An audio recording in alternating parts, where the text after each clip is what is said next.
Carta de Judas.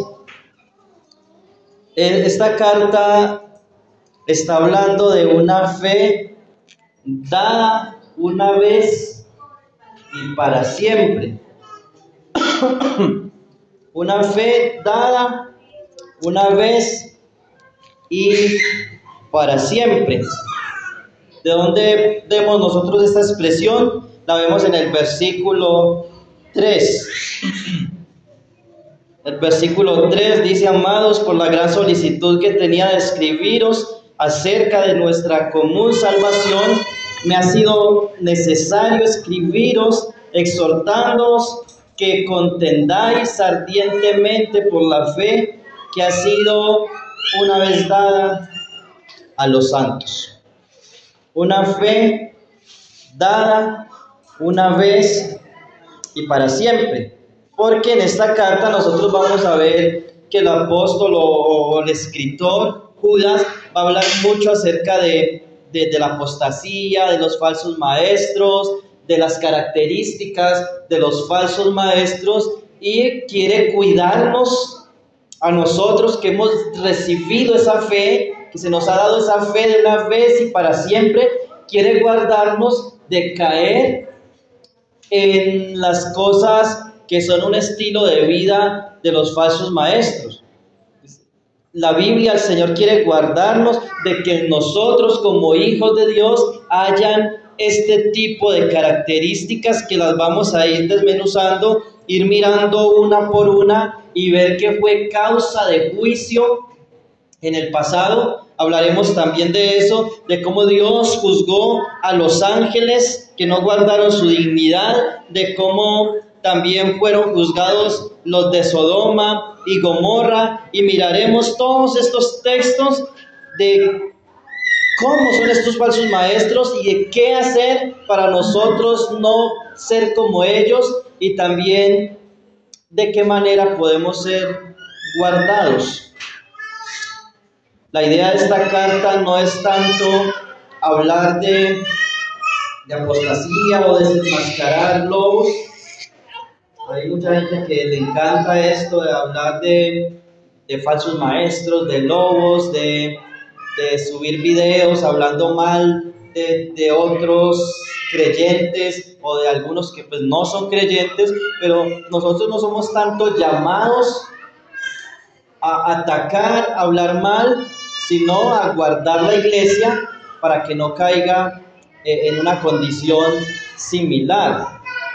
La carta tiene un propósito y es animar a la iglesia y es guardar a la iglesia de los falsos maestros, pero también guardarnos de nosotros caer en lo mismo. Podemos caer doctrinalmente, desviarnos, torcernos, pero es posible que creyentes vivan y tengan algunas características de falsos maestros.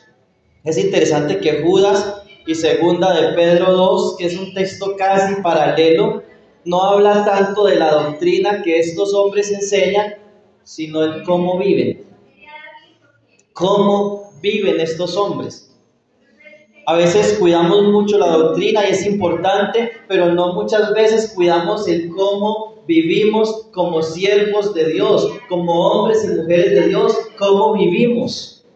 Y al mirar las características de estos hombres, debemos nosotros, con toda sinceridad, delante de Dios, ver si alguna de estas cosas está en nuestras vidas. Judas es una carta, como les decía, muy breve. Judas en su propósito al escribir, él quería hablar de muchas otras cosas. Él decía: yo quería hablarles de la común salvación.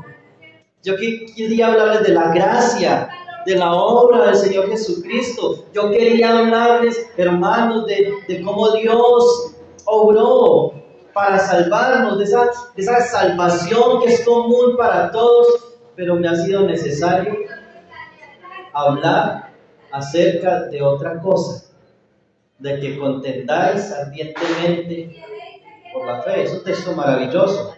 Pero hoy no vamos a hablar del versículo 3, sino de los primeros 2 versículos. Entonces vemos que había una intención de escribir algo más agradable, digámoslo así. No que la Biblia tenga partes agradables o desagradables, sino que hay textos en las Escrituras que sí son un poco más fuertes que otros. Pero él vio una necesidad en la iglesia. Hay falsos maestros, falsas doctrinas, pero hay vidas de falsos maestros. Hay personas que tal vez no están enseñando cosas malas, pero están viviendo de esta manera. Entonces les voy a escribir acerca de esto. Y él escribió antes del año 70.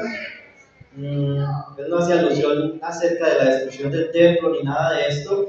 Muchos estudiosos fechan la carta de Judas del año 68 aproximadamente, donde la iglesia estaba también pasando por una gran persecución, estaba sufriendo una gran persecución, y algunos hermanos o estudiosos de la antigüedad hablan de Judas, y la mayoría llega a la conclusión de que Judas es hermano del Señor Jesucristo. Vamos a leer los primeros 2 versículos y luego vamos a mirar algunas cosas al respecto. Dice el versículo 1 de la carta de Judas: Judas, siervo de Jesucristo y hermano de Jacobo, a los llamados, santificados en Dios Padre y guardados en Jesucristo, misericordia y paz y amor os sean multiplicados. Judas se identifica a sí mismo como siervo. Ahí lo vemos en el versículo 1. Judas, siervo de Jesucristo. Esta palabra siervo es muy usada en la actualidad en algunos círculos cristianos para referirse a ministros, para referirse a hombres que trabajan en la obra del Señor. Y cuando alguien es pastor, cuando alguien es ministro en una iglesia, cuando alguien es un anciano en una iglesia, se le llama siervo. Sin embargo, siervo no es un título. Siervo es algo que cada creyente en el mundo debe ser. Si fuese un título, solo algunos lo tendrían. Si fuese un título, solo algunos podrían ser siervos. Claro, y entre ellos muchos se llaman siervo del Señor, porque es alguien que predica, alguien que evangeliza, alguien que tiene un puesto en una iglesia, entonces por eso es siervo. Pero de hecho lo hacen no tanto con la intención de decir que usted es un servidor, sino con la intención de decir usted es un gran siervo del Señor. Sin embargo, la palabra que hemos ya visto en el pasado es doulos, del griego, que significa siervo, pero también se traduce en muchas ocasiones como esclavo. Esclavo. ¿Cuántas veces hemos visto a cristianos decir: yo soy un esclavo? Yo no merezco ni siquiera el respeto de los demás. Yo no merezco la consideración de los demás porque yo soy un esclavo de Jesucristo. Pueden ultrajarme, pueden hacer conmigo lo que quieran, porque no es muy común, ¿cierto? No es muy común que nosotros queramos sufrir el agravio. Pablo le dice a los corintios, en 1 Corintios 6, donde habían unos problemas malucos en la iglesia y donde no solamente estaban sucediendo este tipo de cosas, sino que estaban llevando esto ante las autoridades civiles. Y decía un historiador en el pasado que en Corinto tenían algo muy similar a lo que es estos programas de televisión, donde llevan un caso, no sé, el show de Laura, el show de Cristina y todo esto, y donde todas las personas pagaban para ir a ver cómo se resolvía un caso. Y seguramente estaba allí el juez con un martillito para decir, he dicho caso cerrado. Algo muy similar pasaba en Corinto. Los hermanos se llevaban allí, los incrédulos estaban viendo cómo los hermanos peleaban. Y Pablo les dice, sufran más bien el agravio. ¿Por qué no sufren más bien el agravio? ¿Por qué no sufren más bien el ser defraudados? Pero ustedes agravian, ustedes defraudan, y esto a los hermanos. Un problema grande en Corinto era que los hermanos no se creían a sí mismos esclavos. Y vemos en Judas que él no se presenta como el gran Judas, el gran anciano en Jerusalén, o el hermano del Señor. Soy hermano del Señor Jesús. Imagínese hoy un pastor, un anciano que sea hermano de sangre del Señor Jesús. ¿Cómo se presentaría usted si usted fuera hermano de Jesús? ¿Y cómo nosotros sabemos o por qué muchos hermanos dicen que Judas era hermano del Señor Jesús? La palabra hermano allí, en Judas 1:1, la palabra que tenemos allí, hermano, es la palabra adelphos. Viene de a, que es como una conexión de la palabra delphus, que significa, es algo así como del mismo vientre. Y se usa esta palabra adelphos solamente para hermanos de sangre. Y él está diciendo en el versículo 1 que él es hermano de Jacobo. Hermano de Jacobo. Ahora, ¿quién era Jacobo? Si es hermano de sangre de Jacobo, pues nosotros en las Escrituras encontramos que hubieron varios hombres con el nombre Jacobo. Por lo menos en el Nuevo Testamento tenemos 5. Uno de ellos era Judas.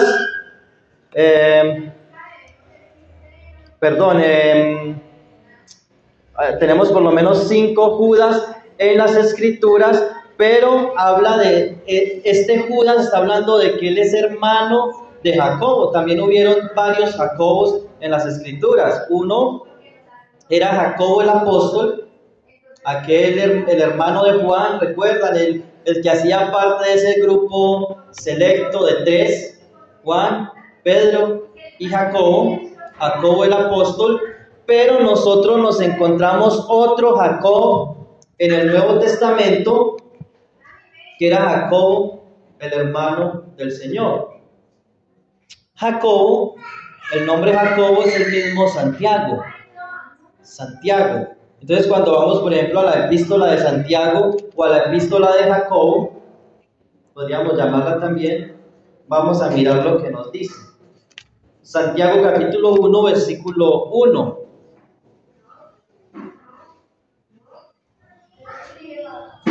Dice: Santiago, siervo de Dios y del Señor Jesucristo, a las 12 tribus que están en la dispersión, salud. Entonces vemos a Santiago, Jacobo, también se identifica como siervo del Señor. En Gálatas 1:19, Gálatas 1:19 dice: pero no vi a ningún otro de los apóstoles, sino a quién, a Jacobo, el hermano del Señor. Es interesante, el adelphos, es la misma expresión allí. Jacobo, el adelphos o el hermano, el que estuvo en el mismo vientre que estuvo el Señor, un hermano de sangre.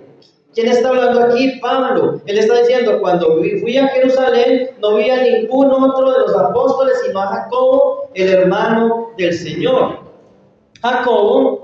Santiago era conocido como un apóstol, como un enviado del Señor, no de los 12, sino en el sentido de que él era enviado y en el sentido de que era un anciano muy influyente en la iglesia en Jerusalén. Por ejemplo, en el concilio en Jerusalén, en Hechos capítulo 15, Hechos capítulo 15, vamos allí un momento.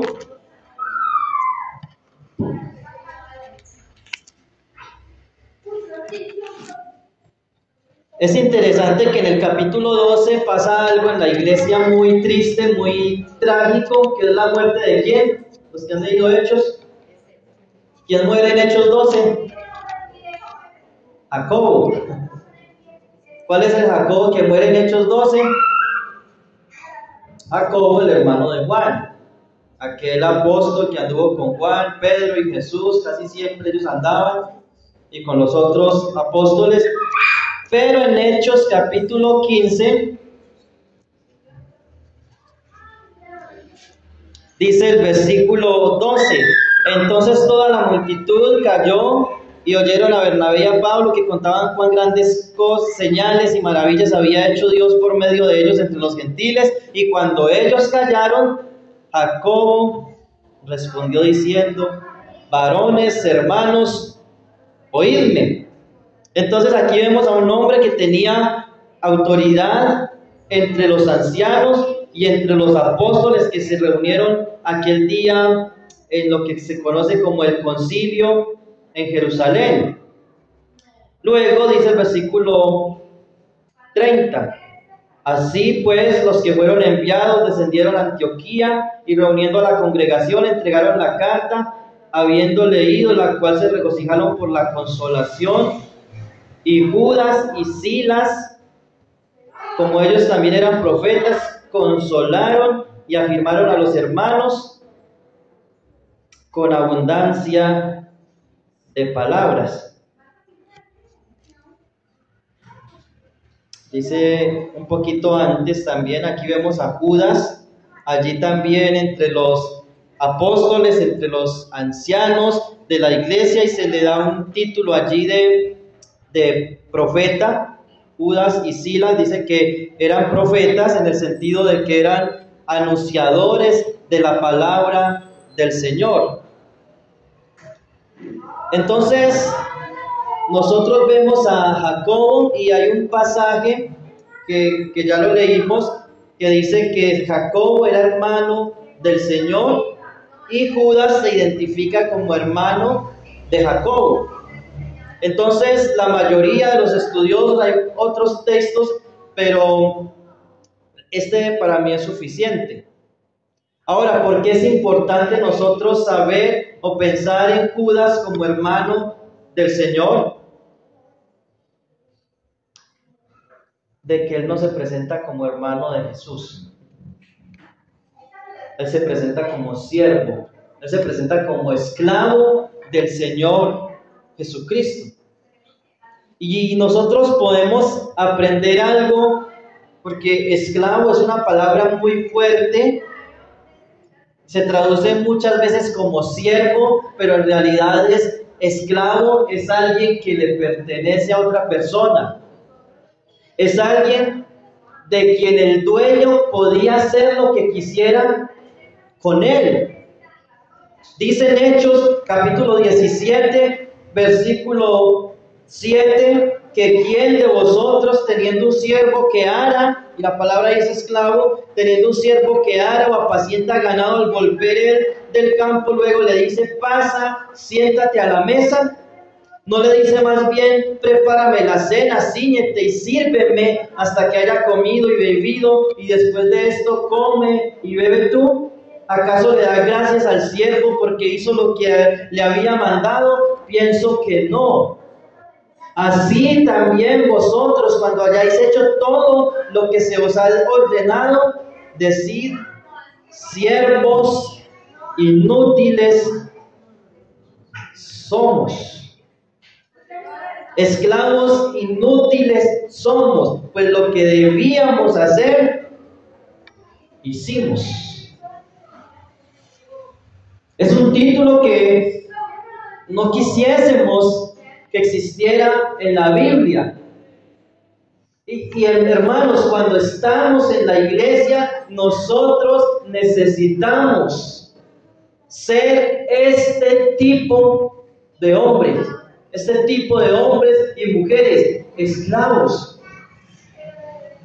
Y yo estoy seguro que Santiago, que Judas y que Pablo y que los demás hombres de Dios que dijeron que eran esclavos, realmente ellos vivían de esa manera.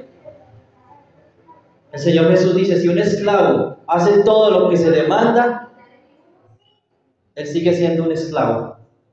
Es más, un siervo inútil. ¿Por qué? Porque hizo lo que se le había mandado. Un esclavo que obedecía todo lo que su amo le mandaba, por obedecer él no iba a dejar de ser esclavo. Y el Señor dice, es un esclavo inútil. ¿Por qué? Porque hace las cosas porque lo mandan. Hay trabajadores que son malos trabajadores y que si no lo mandan a hacer algo, no lo hacen, ¿cierto? Y los supervisores les choca ese tipo de trabajadores y cuando hay recorte de personal, ¿quiénes son los primeros que salen? Esos trabajadores que no... El buen trabajador como que piensa, hay que hacer esto, no ha llegado el material, pero hay que barrer el piso, no ha llegado los insumos para lo que estamos haciendo, pero podemos limpiar esta herramienta, podemos hacer algo, así el patrón no nos haya mandado. Pero cuando llega el jefe y el trabajador estaba sentado en una silla, no es que no había nada para hacer y todo la fábrica o el lugar donde esté trabajando, la oficina sucia, es un siervo inútil. ¿Por qué? Porque hace solamente lo que le mandaron hacer. Y eso en todas las áreas de trabajo se ve. Ahora, ¿será que el Señor nos dejó instrucciones en su palabra para hacer? Sí, cierto. Tenemos la palabra de Dios, allí tenemos mandamientos. Ahora, ¿hay alguien que obedezca todos los mandamientos que hay en las Escrituras? La respuesta es no. Así que ni siquiera siervos inútiles alcanzamos a ser. Esclavo es alguien que obedece a su Señor, alguien que sirve a su Señor. Y eso se manifiesta ¿con quién? Con los hermanos, porque al Señor no lo vemos. Sabemos que el Señor está aquí por la fe, pero ninguno podemos servir literalmente al Señor. Ninguno puede dar la mano literalmente al Señor, ninguno puede abrazar al Señor, ninguno puede ayudarle con algo al Señor, ninguno puede decirle palabras de ánimo, de consolación al Señor, pues tampoco las necesita. Pero ¿cómo nosotros podemos servir al Señor? Sirviendo a nuestros hermanos. También el Señor dice que nosotros ahora somos siervos de la justicia. Dice Romanos 6, 17 al 18, que antes éramos esclavos del pecado, pero ahora que habéis obedecido de corazón aquella forma de doctrina a la cual fuisteis entregados y libertados del pecado, vinisteis a ser esclavos de la justicia, esclavos del Señor.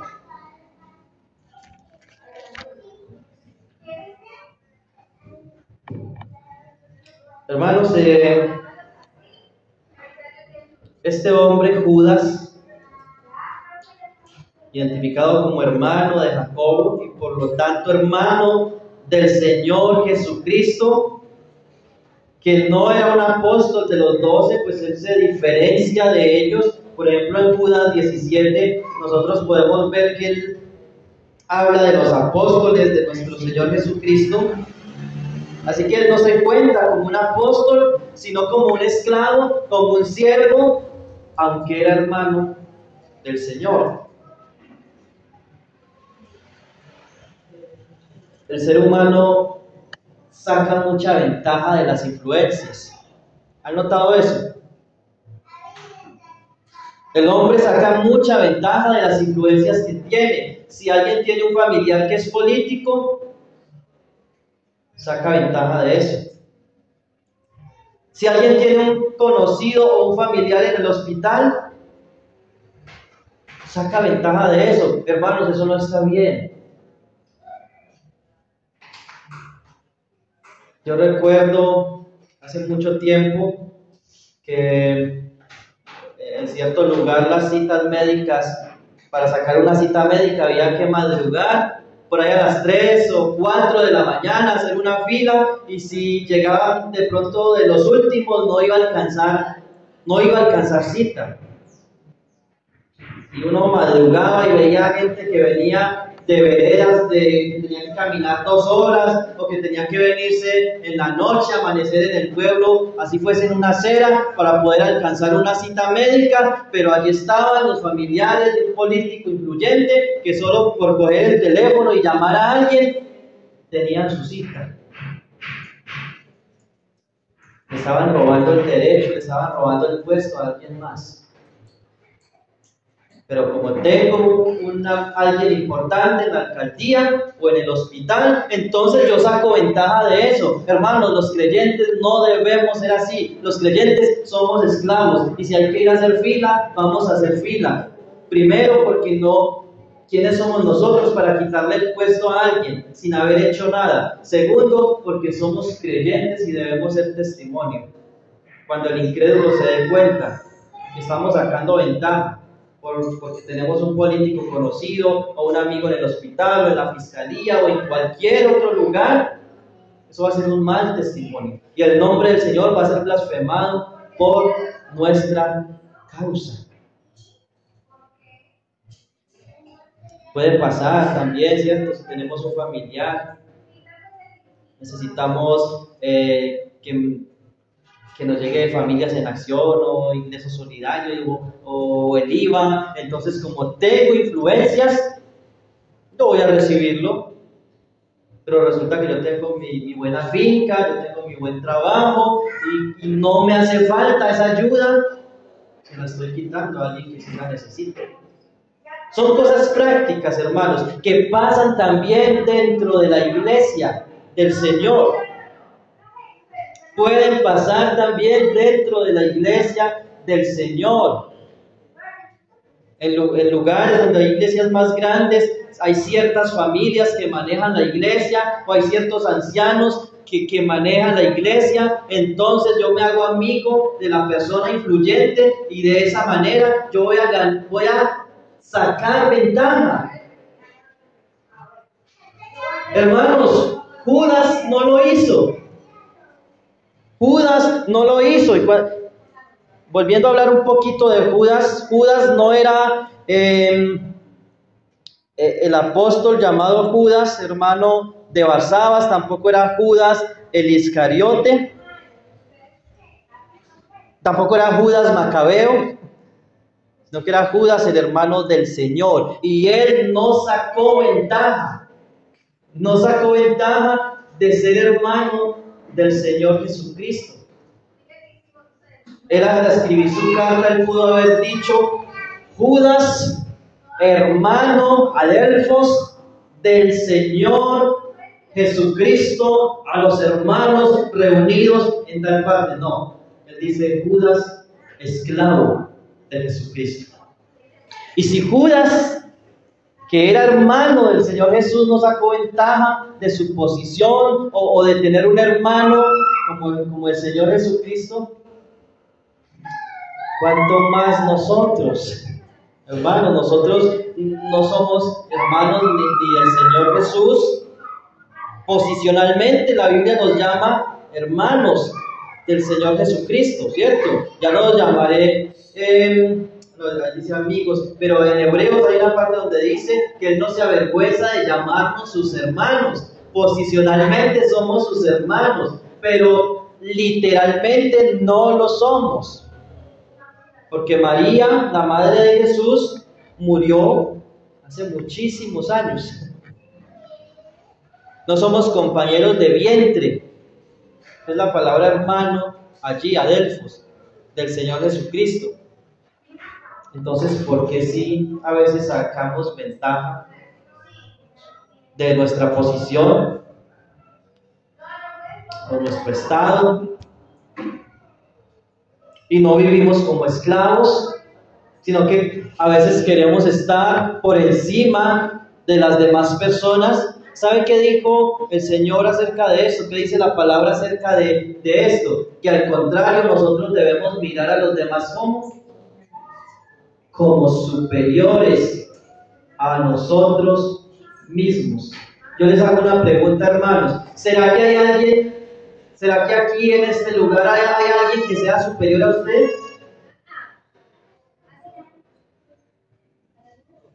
¿Hay alguien superior a usted?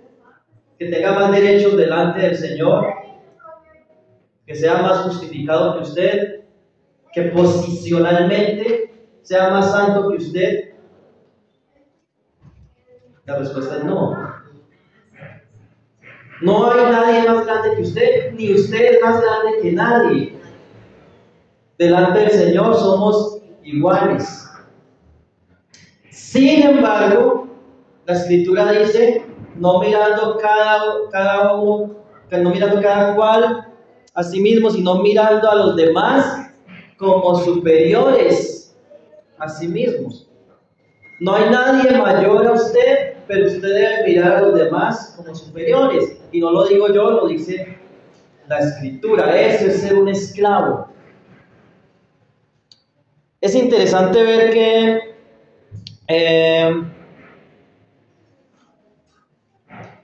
Judas no creyó en el Señor Jesús al principio de su ministerio.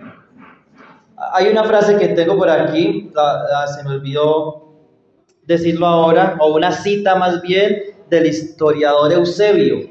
Eusebio vivió por allí en el en el primer siglo, y bajo el reinado de Domiciano, más o menos él reinó entre el año 81 al 96 después de Cristo, y Eusebio habla de los nietos de Judas. Eusebio vivió en el siglo segundo, pero él habla de los nietos de Judas que fueron interrogados bajo el reinado de Domiciano. Más o menos al final de los años 90, los nietos de Judas fueron interrogados y fueron libertados o liberados cuando dijeron que el reino de Cristo llegaría en el fin del mundo. O sea, fueron perseguidos porque hablaban del reino de Cristo, pero cuando ellos dijeron que el reino de Cristo llegaría por allá al final del mundo, entonces los liberaron. ¿Habla de quién? De los nietos de Judas. Y también Eusebio, en una cita, habla de Judas como el hermano del Señor. Así que no solamente la Escritura, sino también la historia de la iglesia afirma y habla de que Judas era hermano del Señor. Hay unos pasajes allí en las Escrituras que hablan de Judas como alguien que no creyó en el Señor. Vamos a mirar allí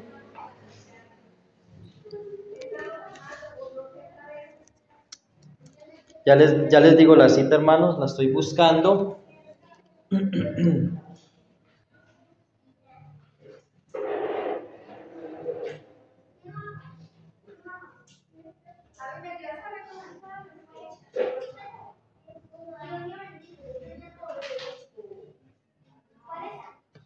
Pero hay un texto aquí que quisiera leer antes de esto, en Mateo capítulo 13, versículo 55.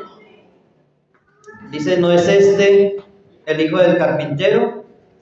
¿No se llama su madre María y sus hermanos Jacobo, José, Simón y Judas?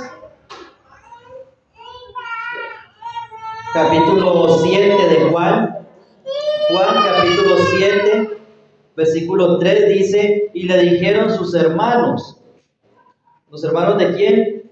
De Jesús. Ya vimos que Jesús tenía hermanos y que aparecen por nombre en las Escrituras, en el texto que leímos en Mateo 13, 55. Dice Juan 7:3, y le dijeron sus hermanos, sal de aquí y vete a Judea para que también tus discípulos vean las obras que haces. Porque ninguno que procura darse a conocer hace algo en secreto, hace nada en secreto, perdón. Si estas cosas haces, manifiéstate al mundo. ¿Por qué? Porque ni aún sus hermanos creían en él. Tremendo, ¿cierto? Sus hermanos, dicen que entre ellos estaban Jacobo, José, Simón y Judas. También dice la Escritura, sus hermanas están con nosotros. Y dice que sus hermanos no creyeron en él en este momento del ministerio del Señor Jesucristo. Hasta una vez dijeron, está fuera de sí. Y es un eufemismo para decir, está loco, está desquiciado, está deschavetado, llevémonoslo para la casa. Está fuera de sí. Hermanos, Judas estaba entre ese grupo de los que decían, qué pesar de mi hermanito, mi hermano está loco, está fuera de sí. Cuando le dicen, vaya, manifiéstate a todos para que crean. Eso es un lenguaje despectivo acerca del Señor. Ellos no estaban realmente interesados que el Señor fuese conocido, sino que le decían, si es que es verdad lo que usted dice de sí mismo, pues entonces que todos te crean.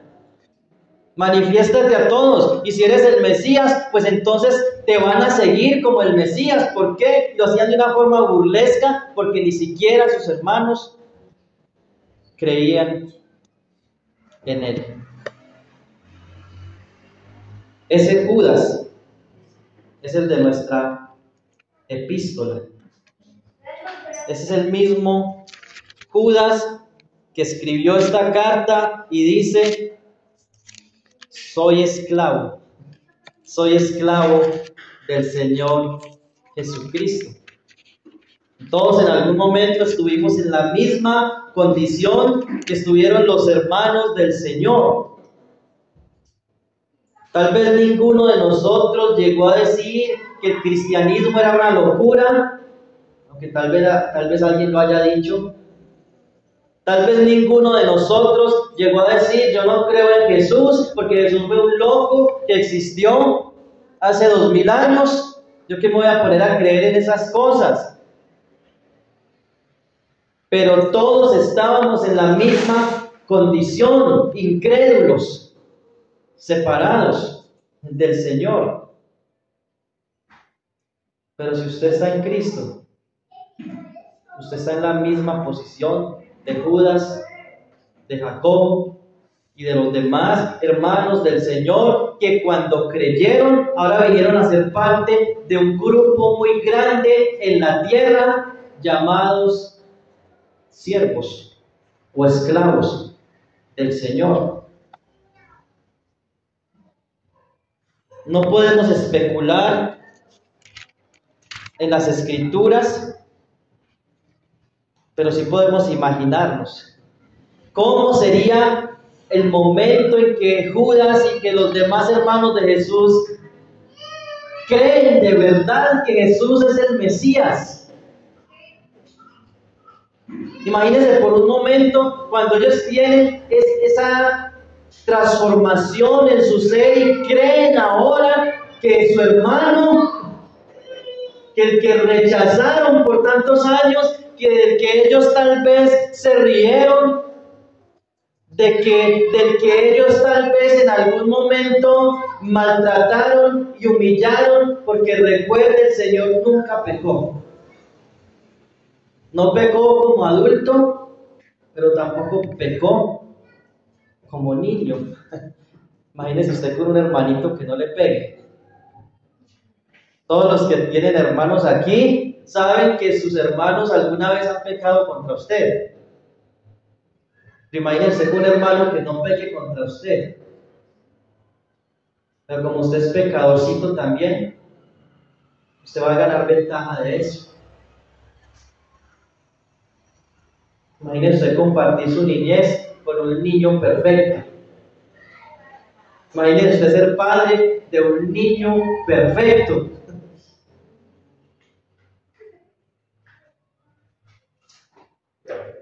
Imagínese de Judas cuando creyó en el Señor. Imaginémonos la entrega de Judas. Si alguien conocía a Judas, a Santiago, a sus hermanas y al resto de hermanos, era el Señor Jesucristo. Y saber que estuvo viviendo con Él toda la vida. Y que es muy probable que todos estos hombres creyeron en Jesús después de la resurrección. Después de la resurrección.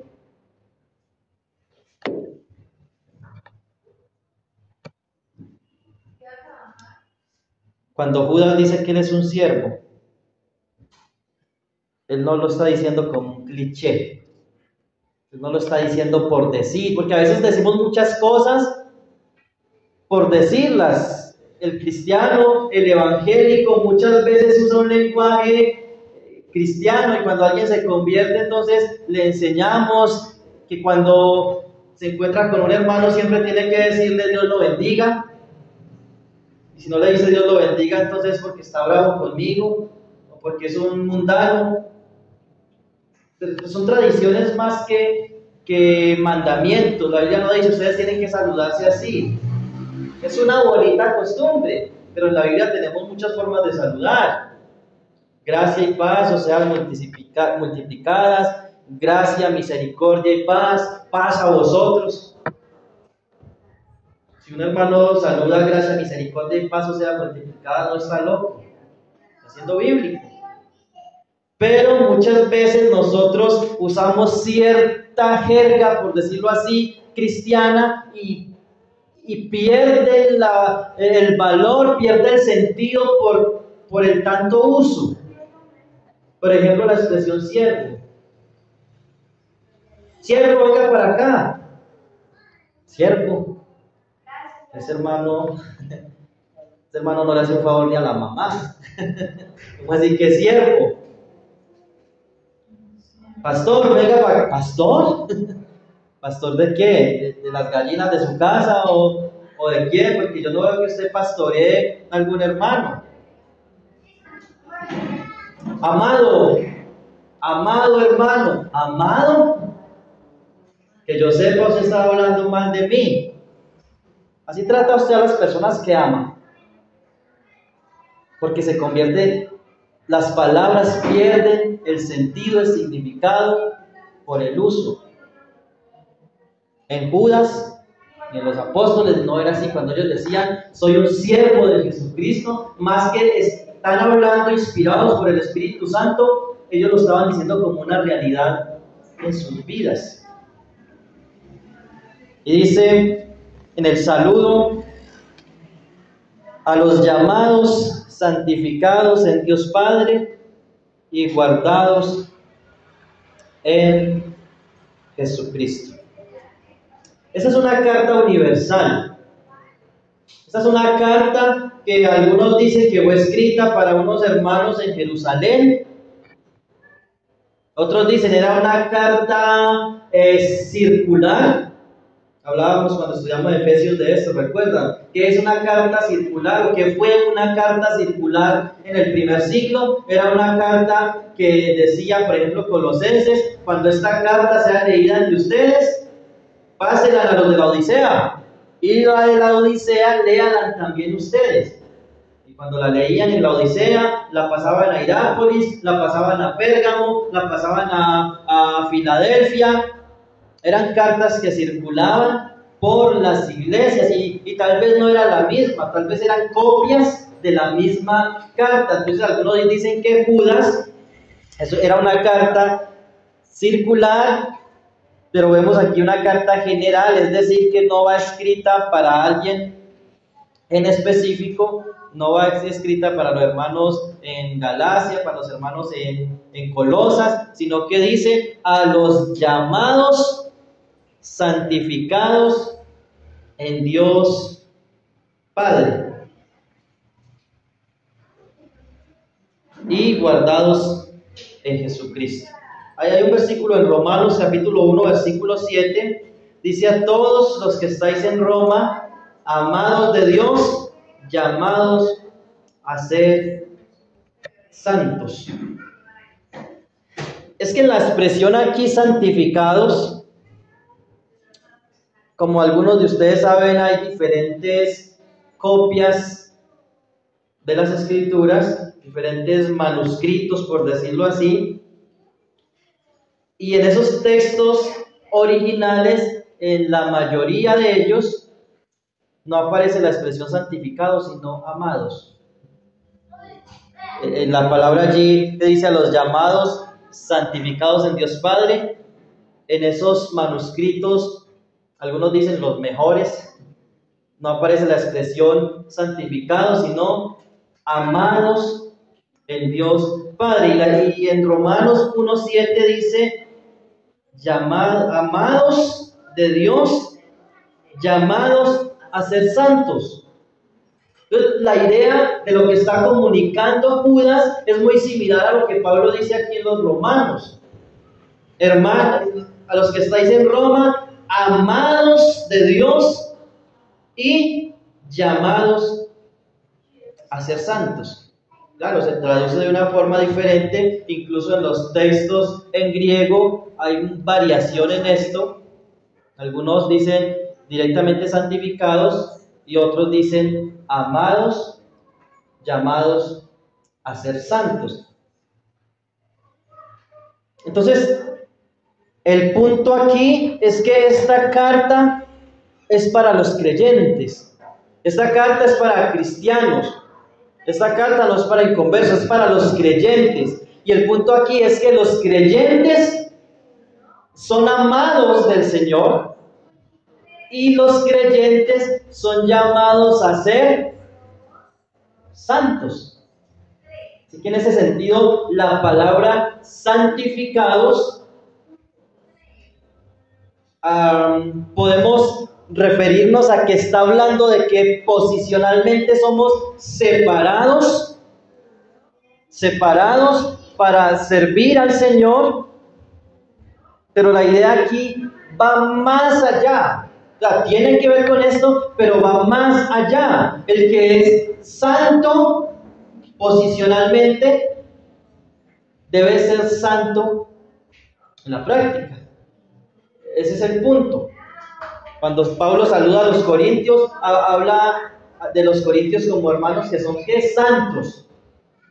Pero cuando usted ve la descripción de cómo eran los corintios, divisiones, peleas, fornicación, adulterio, problemas en el matrimonio, dudas en cuanto a la resurrección, en dudas en cuanto a lo sacrificado a los ídolos, legalismo, libertinaje.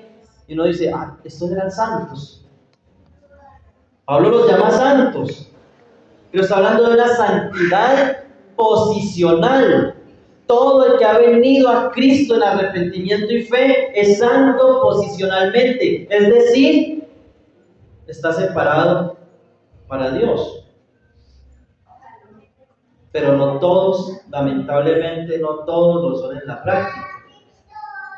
Y eso no quiere decir que eso sea normal, porque eso sea normalizado. Entonces decimos que hay hermanos santos, pero hay hermanos carnales.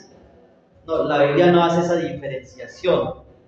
La Biblia dice: algunos viven como carnales y habrá un juicio si no se arrepienten. Ese es el punto. Algunos son santos y viven como carnales, pero eso no debe ser así. No es la voluntad de Dios, porque somos santos posicionalmente por Cristo, porque estamos unidos a Él, fuimos justificados por Él, y eso es algo que nadie jamás puede cambiar si fue algo real que pasó en nuestras vidas. Si fue algo real que pasó en nuestras vidas, nunca dejaremos de ser ni santificados ni santos, pero lamentablemente en la práctica a veces no lo somos, y por eso somos llamados a ser santos. Hermanos, somos llamados a dejar el pecado. Somos llamados a obedecer al Señor.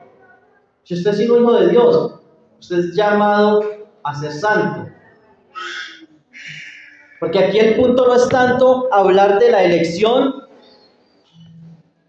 Dios me escogió antes de la fundación del mundo para que fuese santo y sin mancha, y me llamó para salvación.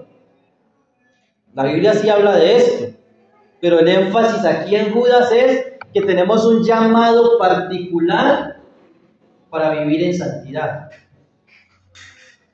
Por eso hay tantas instrucciones en las epístolas del Nuevo Testamento. El que hurtaba, no hurte más. Ninguna palabra corrompida salga de vuestra boca. Amados los unos a los otros con amor fraternal. No descuides el don que hay en ti. Podríamos hacer una lista larga de mandamientos en las cartas del Nuevo Testamento que son un llamado para nosotros. Ve, perdone a su hermano.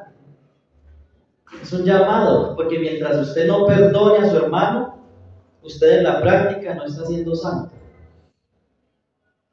Usted está viviendo como viven los que va a describir Judas, los falsos maestros. Y eso es lamentable.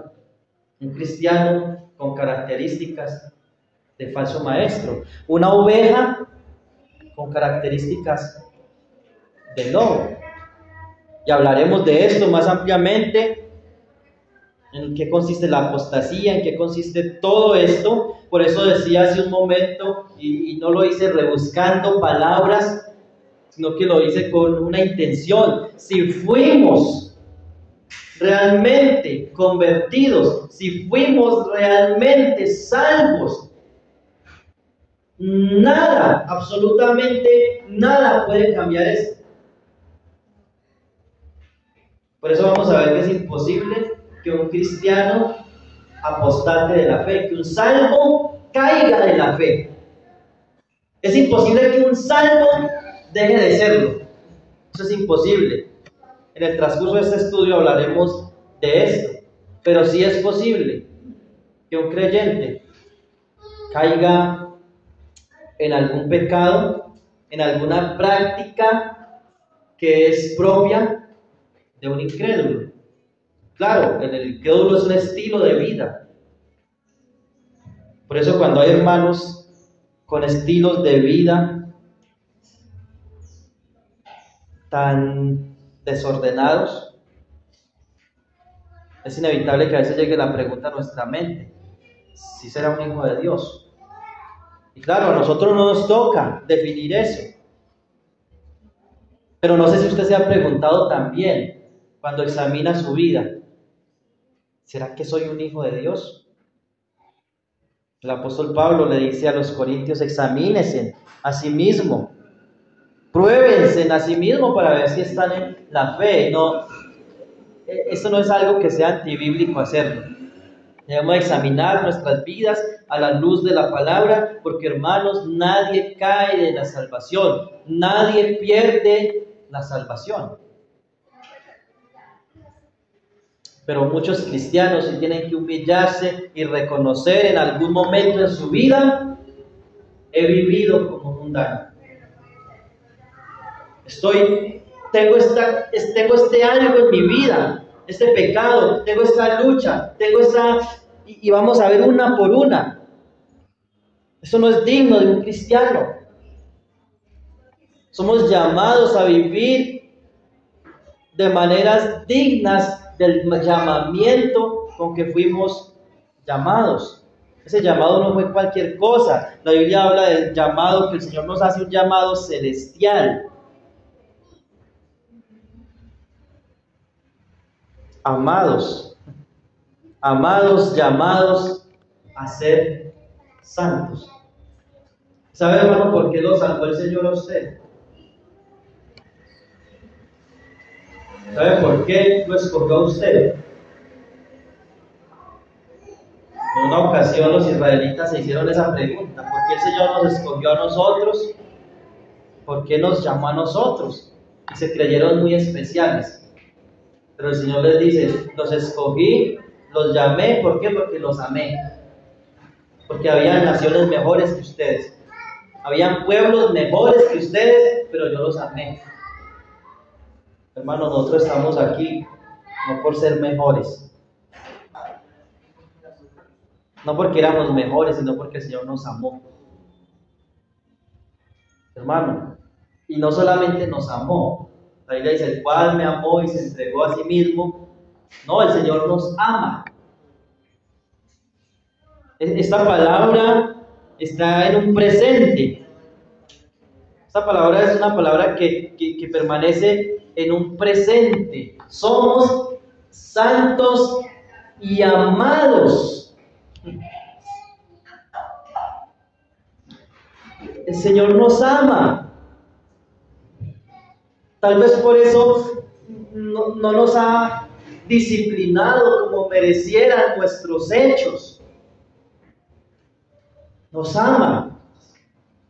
Eso no es algo solamente del pasado. Nos ama, hermanos, y el Señor no ama a uno más que a otro. A veces, es cierto, los cristianos tienen sus celebridades. No es que al pastor fulano, yo creo que el Señor lo ama más porque se ha trabajado tanto en la obra del Señor. O el hermano fulano que ha trabajado tantos años en el ministerio. Yo creo que se tiene rosca allá en el cielo. No.